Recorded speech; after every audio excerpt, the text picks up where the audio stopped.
तुम्ही गाणगापूरला गेला असाल आणि अष्टतीर्थ केलं नसेल तर हा व्हिडिओ नक्की बघा. गाणगापूरची खरी शक्ती लपलेली आहे अष्टतीर्थामध्ये.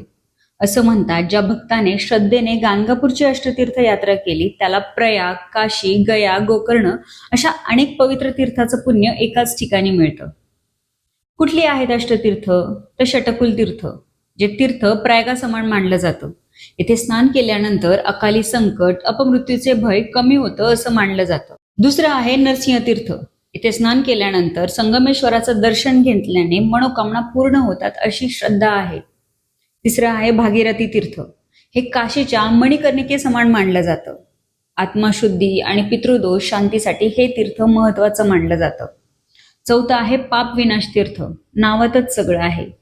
पाप विनाशी इथे स्नान केल्यानंतर जन्मोजन्मीची पापं धुतली जातात अशी श्रद्धा आहे. पाचवं आहे कोटी तीर्थ. इथे 1 रुपयाचं दान केल्यानंतर कोटी दानाचं पुण्य मिळतं असं मानलं जातं. सहावं आहे रुद्रपाद तीर्थ. हे गया तीर्थासमान मानलं जातं. पितरांच्या शांततेसाठी अनेक लोक इथं विधी करतात. सातवं आहे चक्रतीर्थ, चक्रेश्वर तीर्थ. इथे स्नान केल्यानंतर अज्ञात दूर होऊन आध्यात्मिक शक्ती वाढते असं मानलं जातं. आणि आठवं आहे मन्मथ तीर्थ. हे गोकर्ण समान मानलं जातं. वैवाहिक सुख, प्रेम आणि मानसिक शांततेसाठी हे तीर्थ विशेष मानलं जातं.